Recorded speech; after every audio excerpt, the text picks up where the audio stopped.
top, it says. So we are officially live, although it takes a few seconds for people to obviously find it and for it to pop up because of the slight delay. Right, but for people finding us or people watching back, hello and welcome to another episode of the Bookwanderers Club.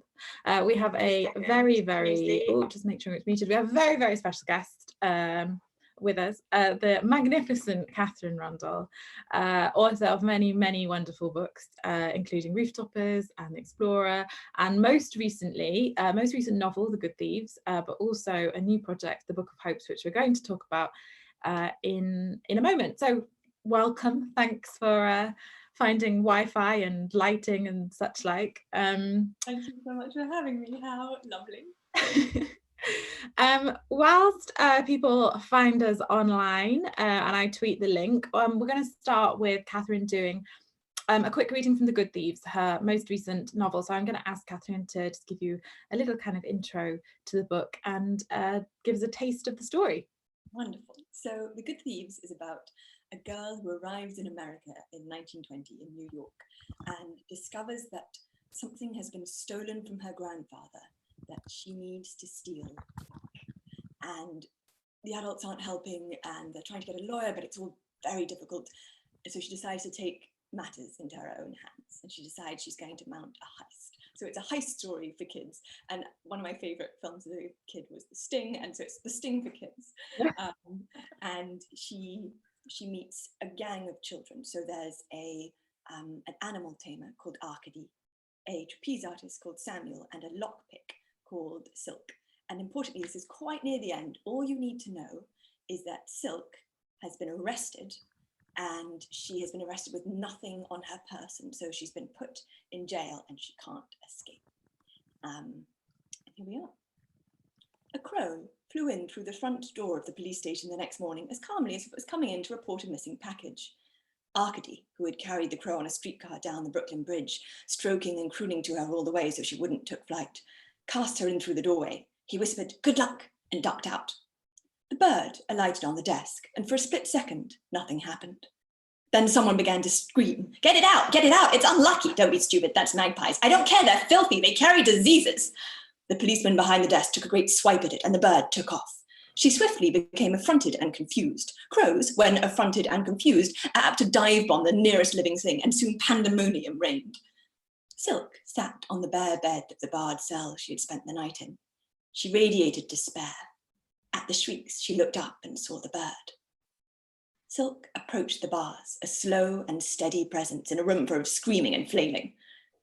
"Rimsky," she called, and the bird, harried now and panicked, swooped towards her, her beak still clamped around her prize. Silk stretched out her arm through the bars of the prison. The bird landed on it and dropped her cargo, nipping at her thumb before taking off again. Silk winced. Bird affection, she thought, is a painful thing. Eventually, the panic died down, and Rimsky was caught in a tea towel and cast into the street. Nobody saw Silk slip something silver grey in her stocking and sit back, quiet and hunched and dejected, in the corner of her cell. She unplaited her hair and let it fall, a protective curtain over her eyes. It was a good thing that nobody saw her face, because try as she might to disguise it, Silk radiated hope. All that Friday afternoon and night, she radiated waiting and hush and countdown. At last, as the clock struck 3 a.m, the officer on duty laid his head down on his folded arms for a quick nap, and Silk slipped the tweezers that the bird had brought out of her woolen stocking, twisted them 4, 5, 6 times in the lock, and crept on soundless feet towards the door. A man in the cell next door, ex-army, with soot in his nails and a dog on a string, saw her go, but he only rose to stand, snapped to attention, and raised one hand in a salute he hadn't used for many years. And Silk returned the salute as she slipped out into the New York City night. That's it. Thank you. So The Good Thieves is your most recent novel, and I believe it comes out in paperback in September. Is that still the plan? Yes, I think that is still the plan. Maybe it's October? It's autumn. We'll say autumn. In the autumn, yeah. I would love to know sort of where the kind of seed of that book grew from, and particularly why you wanted to venture to New York in this book. So the seed of the book was partly, I love reading noir fiction. So especially Raymond Chandler, the fiction of the 20s and 30s and 40s and 50s, the idea of a sort of hard-boiled hero who will do anything and put himself through any amount of pain to right a wrong. And I thought, what if that was a child, and what if it was a girl child? And I wanted the idea that sometimes it is right to love recklessly. Sometimes it's right to do a wrong. So one of the first sentences in the book is, it is not always sensible to be sensible. And sometimes you have to do things that are a little bit illegal, to do things that in fact are right at the sort of bone marrow of your heart. Yeah. And I also just love the idea of a gang of children coming together. You know, when you're a kid and you get that final battle scene where you see them arrayed against the baddie. I have always loved those moments in films and books, and I wanted to try and create one of those. Fabulous. I love that you've mentioned that line near the beginning. I think you are very, very good at first lines, and I love first lines in other people's books. I also agonize about my own first lines. Is that a similar thing for you? Mm-hmm. Yeah. I wrote 2 of my first lines in a minute, and then I thought, oh, all first lines take a minute. So Rooftoppers is, on the morning of its first birthday, a baby was found floating in a cello case in the middle of the English Channel. And that took a minute. And the opening sentence of The Wolf Wild is, once upon a time, 100 years ago, there was a dark and stormy girl. And then the opening of The Explorer, which is something like a man-made magic wish, the aeroplane began to rise, was changed and then changed back and changed and changed and changed, literally, not figuratively, 100 times. It is important. I always feel like I don't like almost know what the story is until I have that perfect first line. First lines and last lines are just, when they come, it's pure magic, and then but it's a nightmare, isn't it, when they don't come? Don't come, yes. Yeah. And of course, you know that they will come eventually, but I don't know about you, I tend to rewrite my books between 6, 7, up to 20 times, and there are moments in that process where you think, this is the one that is not going to come. It'll just have to be a book without a first sentence.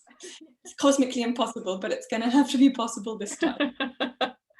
And I remember reading Rooftoppers before I knew Katherine. Before we knew each other, years ago. And I read it and I loved the first line so much. And from the very first line, I was like, I know I'm going to love this book. And I even said to one of my friends at the time, I want to be friends with whoever wrote this first line. And now we are friends. And, you know, and we can talk about first lines with each other. It makes me very content.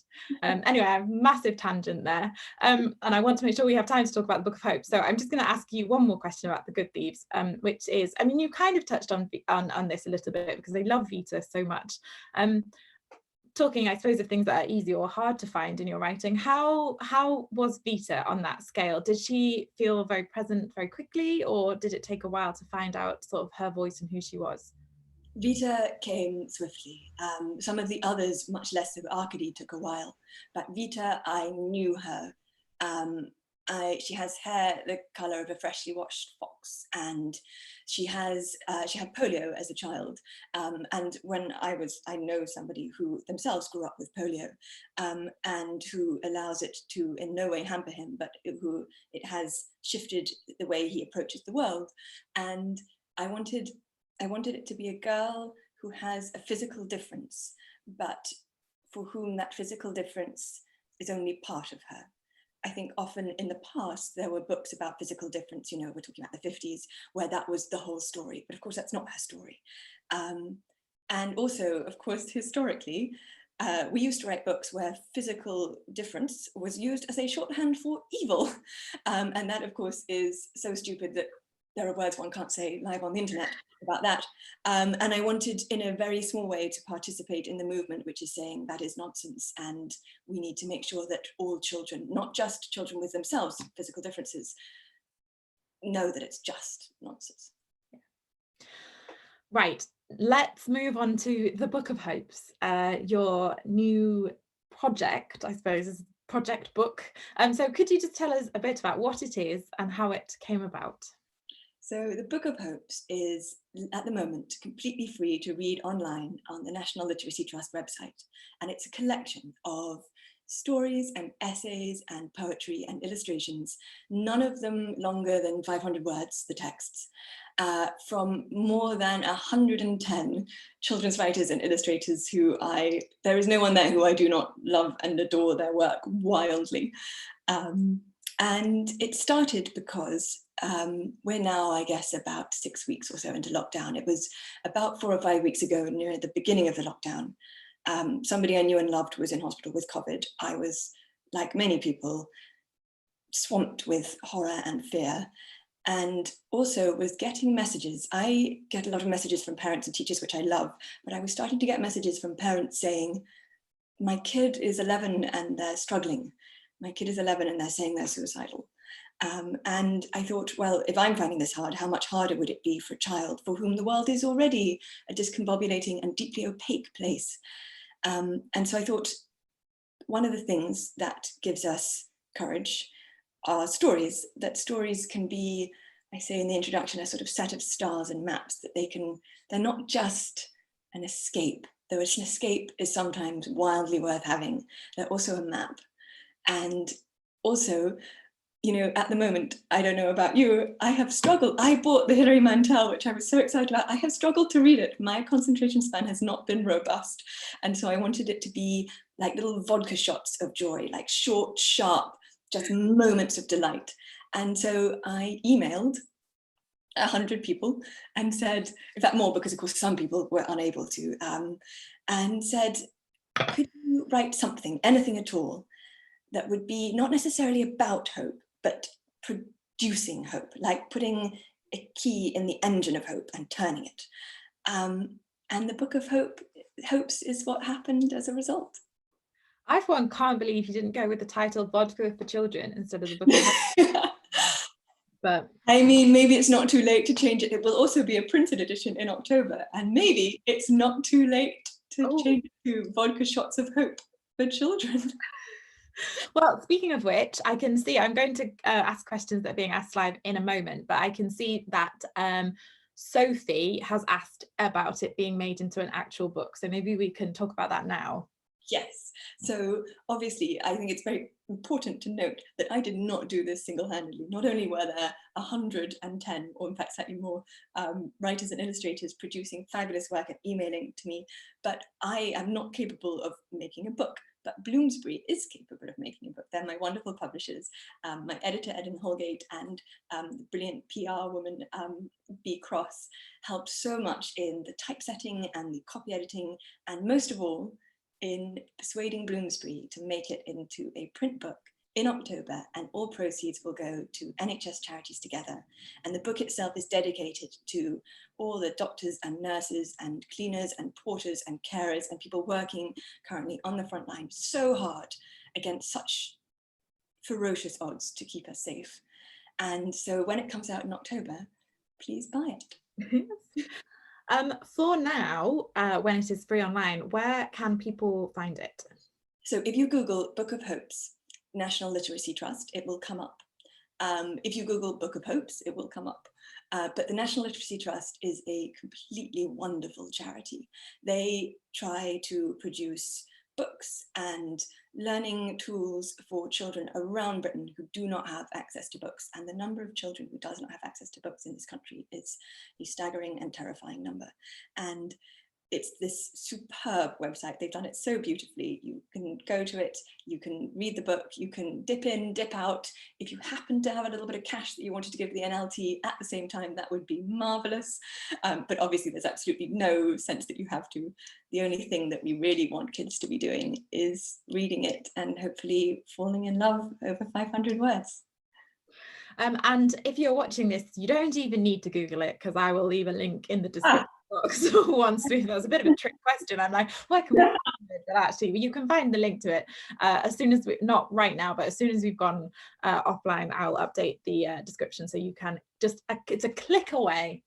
I can see that Willow is asking about what your story was in Hope, and I think that this is probably a nice moment to talk about that. So Katherine is going to tell us about her story and read it to us. So over to you.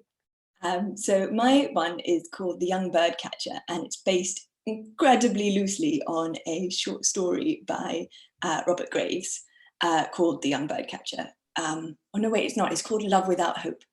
And I haven't memorized it properly, but it goes something like, love without hope, as when the young birdcatcher swept off his hat to the squire's own daughter, and so let the larks escape and fly, singing around her head as she rode by. And I always loved this as a kid. And I thought that I would write a version of it which has a different ending. So shall I read that now? Yes, please. It takes about 3 minutes. It was a year of extravagant fashions. Dresses were worn with so many petticoats it was possible to hide a small dog and 2 large squirrels under your skirts.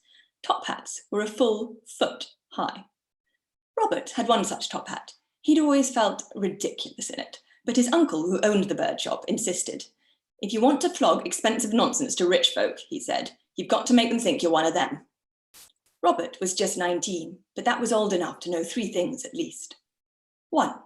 Every day he went out in the ridiculous hat, tending to the luxury birds bought by the likes of Squire Blenkinsop and Lord Chatterjee. And every day he thought, we're selling living things for dead money. 2. No matter how often he went, Elizabeth Chatterjee was never going to look at him, let alone notice how his heart took flight when he saw her. And 3. One day he was going to leave town to study the migration patterns of the swift and never see a cage again. That Monday began with nothing special.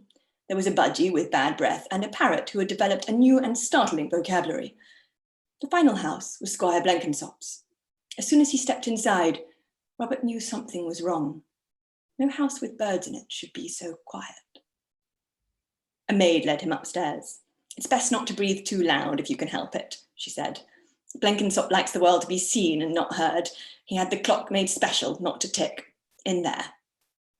The room was vast and lined with bird cages, glorious green kingfishers, creamy brown larks, a vivid bright bluebird. They were all completely still.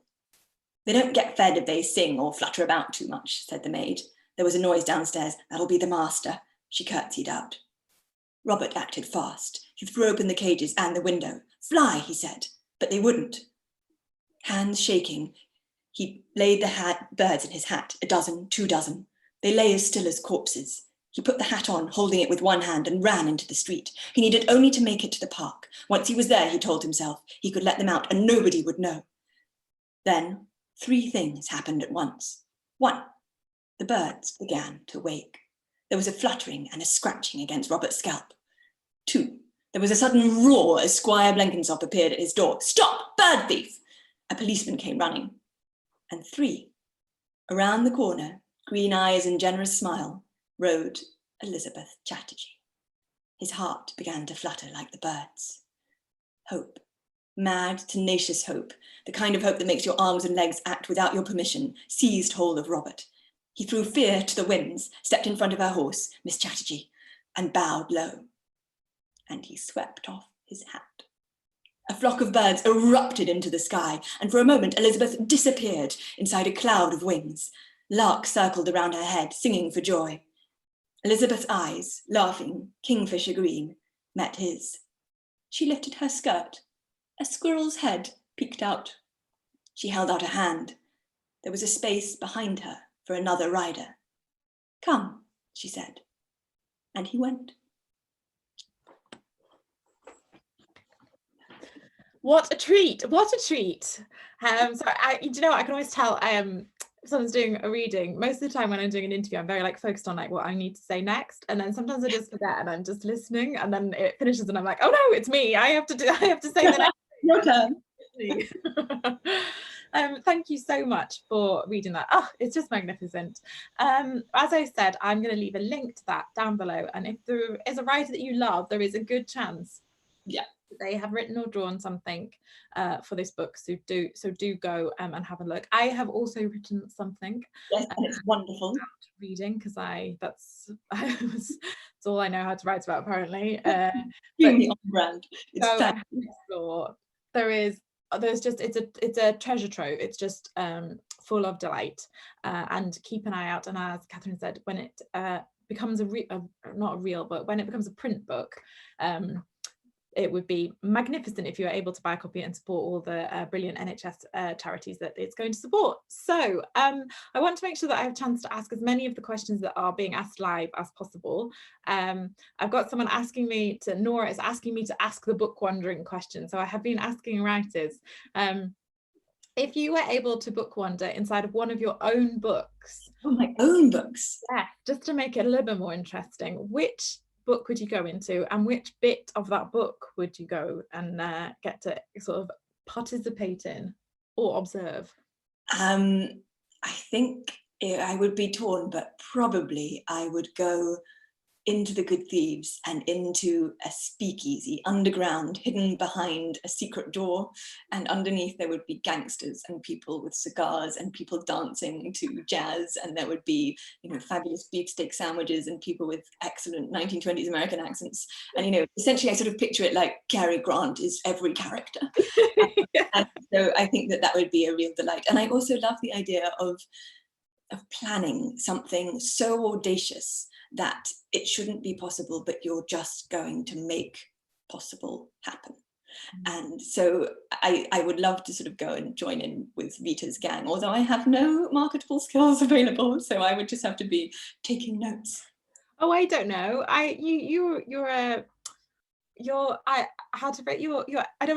Saying you're excellent at climbing on things sounds so what's the word that makes it sound as glamorous as it is? I just don't think there is one. And of course, so I as Anna very well knows, I have this thing where I love climbing rooftops, which is how Rooftoppers came. I love being up high. I love climbing walls and mountains and drain pipes. But in the book, there's a character called Samuel who is a trapeze artist who can do all that infinitely better than me. So I would be made redundant by my own character. I hate it when that happens. It's so inconvenient. I know you said that your sort of attention span has been struggling a little bit, but I have also been asking people, what have you been reading whilst on lockdown, and is there anything that you've really enjoyed, or is there something that you would recommend reading for these sort of times in lockdown, apart from obviously the Book of Poems? I would say if you are a child, some of the books that I have been loving have been some of the older ones. I have returned to The Great Passions of My Heart, most of which are written by Diana Wynne Jones, who I know is also the great passion of your heart. There's a book called Charmed Life by her, and it has all the magic of Harry Potter, and it's sardonic and beautiful and kind, and Anna has it. I'm literally rereading it at the moment. So brilliant. It has wit unlike any other children's writer I can think of, and kindness in its fingertips. It's a miracle book. And if you're an adult, I was about to like pick a book from my desk to show you. I am currently writing a book about John Donne, so I'm afraid all my books like this. The Oxford Handbook of John Donne. This is not one I would recommend. A book I have completely loved. I'm just gonna dart out. Yes. And I also You read this, Weather by Jenny Ophil. It's sort of about the end of the world. It's absolutely staggeringly good. Lucky. I think Jenny Ophil has a hugeness of brain that is matched only by the hugeness of the heart that she writes with, and so she is one of my favorites. And if you're an adult, read this. And you talk about her hugeness of her heart, but if your attention span is also struggling, it is also not matched but countered by the brevity of her books. And you know, and also short paragraphs, which sometimes is an enormous delight. Sometimes you need a short, sharp paragraph. Yeah, excellent recommendations, both of which I heartily second. Right, okay, let's make sure that we have time to answer questions. So lots of people saying hello and how much they love your books. And the aforementioned B Cross is also watching and says hi. Hi B, I love you. Thank you so much for your brilliant work. Hello. So Hope, perfect, who is 8, would like to know what the inspiration for Rooftoppers is. Well, Rooftoppers started years ago now, when I first was elected. I have another job. My other job is that I research Renaissance literature, and I used to teach Shakespeare at Oxford. And when I first arrived at my college, which is a very old college, built in about 1432, I was quite a lot younger than a lot of the other fellows. And they told me some of the old secrets that they knew. And one of the old secrets was that there is a trap door above the loo, above the library, and you can use it to get up onto the rooftop. And while I was with a friend, we went up at night. It has to be dark because technically it's completely illegal. And we were running around on this rooftop and we found a bottle of beer. And we thought, why would there be a bottle of beer on a rooftop? And I sort of jokingly said, what if there's someone living up here? And we don't know because we never look up. Humans forget to look above their eye line. There is great beauty up above us. And that was the beginning of Rooftoppers, the what if, like what if something was hidden in plain sight? What if there were adventures happening at roof level and we never knew? And I think most stories have a what if at the heart of them, and that was the what if at the heart of mine. Amazing. Nora would like to know, in Rooftoppers, did you have to look up the French words or did you already know them? I already knew them. I spent part of my childhood in Brussels, which is French speaking, and my mother teaches French literature. So I was all right with most of the French words. Mia would like to know, when you were younger, did you want to be an author? And if not, what did you want to be? I wanted to be an author since I can remember knowing that books were made by people and not just growing out of the ground like tulips. I have always wanted to do something that had story at the heart of it, but that doesn't mean that I didn't at various times as a kid, and indeed as an adult, think that it would also be wonderful to be something else. So I would have loved to be an acrobat.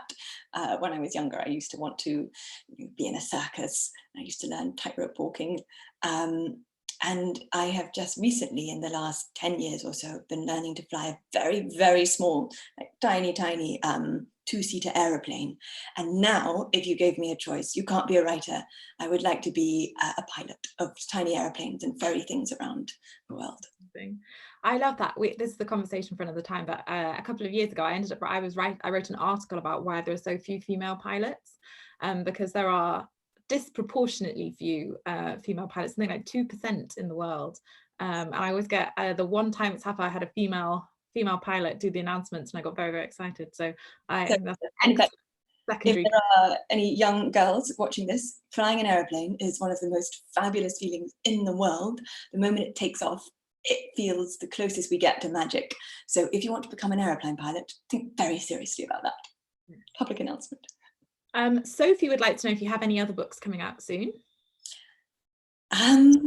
Maybe not soon. Not for a while, actually. My non-fiction book about John Donne will be out next year, but I honestly don't know how thrilling that will be for anyone under 18. I'll try to make it exciting. And then I am currently writing another novel, but as Anna knows, these things, they take a while. But there's another one on the horizon. Yeah, there will definitely be more. I am writing more. Anna, this is an Anna I have actually, who's come to one of my signings for. Hi Anna, thanks for watching. Do you always write with the same age of reader in mind? I think that's a really good question. When I write, technically, people who write the books that I write would say that they're 9 to 12, because that's what we put on the shelves in the shops. But in fact, that's crazy. As if you would only suddenly like it on your 9th birthday and then stop hating it on your 13th. So I tend to write for myself when I was young. And I would say that's somewhere between 7 and 14. And for myself now, and I think any children's book that does not meet the demands of an adult as well is not a good children's book. I think that there are so many books that are probably only for adults, but I think there are no great children's books are only for children. They are for everyone. I agree, and actually related to that, because the very next question is about Catherine's essay that she wrote, which I also just coincidentally have to, which is a great title, Why You Should Read Children's Books Even Though You Are So Old and Wise, which is an essay that Katherine wrote about why you should read children's books. And Gavin has said that he loved it, and he's asked if you think you will write more essays like this. I would love to, for sure, one day. I think there are so many things to be said about books, but for now, that will be just standing alone by itself. I spend, when I am writing essays, I spend most of my essay writing time writing about animals. I write a column for the London Review of Books called Consider, and it's like consider the pangolin and consider the lemur. And that is the great, great overarching joy of my life. It's just such a wonderful excuse to Google wolves. Just fantastic. Natalie would like to know what your favourite book to read as a child was. We sort of talked a little bit about, we talked about Diana Wynne Jones. Are there any others that you particularly loved when you were a younger reader? So many. I adored Diana Wynne Jones, but I also had a wild passion for a writer called Ava Ibbotson. She wrote a book called Journey to the River Sea, which I fell in love with so passionately that about a decade later, I myself went to the Amazon, to the rainforest, and swam in the Amazon River. And then that led to my writing The Explorer. So in fact, I owe that book my own book. Yeah. And then I think the last question, just so we don't go too much over time, is from the reader teacher. Hi. And he would like to know, are any of the characters you've written or elements of them based on you? What a lovely question. I would say that because the only human heart that we can truly know is our own, all of my characters, of course, are me, including the evil ones. I read maybe someone was saying it to me, that it's a little bit like playing an organ where you pull out various stops to make more or less of a certain note.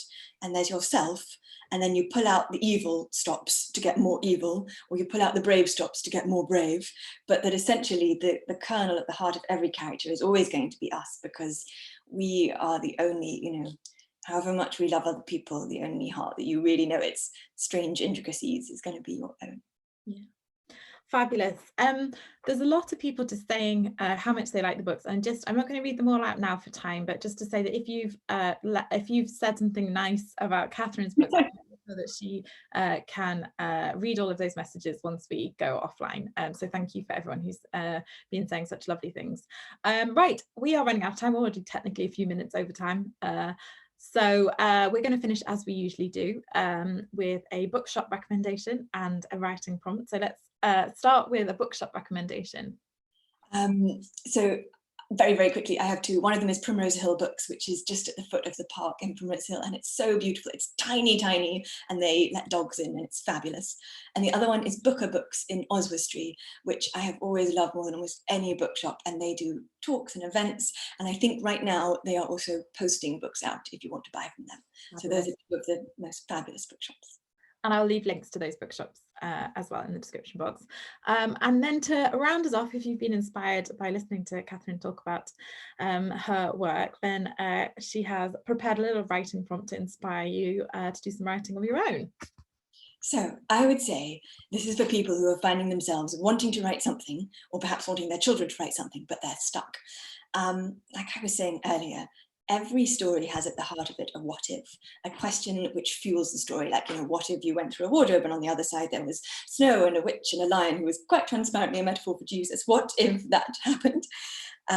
So I think something that can be a real joy to do, instead of writing an entire paragraph, is just to write 20 what ifs. So you sit down and you think, what would be great cause for stories? What would be a what if? So what if every Thursday you could hear each other's thoughts? Or what if every time you played the recorder, tiny gold horses came out the bottom? And write 20 what ifs and then pick one of those as the beginning of your story. That's a fabulous idea. I think I may well use that when I'm trying to come up with ideas, I think, as well. Right, that is all we have got time for. I can just see people still saying hi and saying things. I think I've asked at least one question from everybody. I'm really sorry if I've missed you. We've had loads of comments coming in.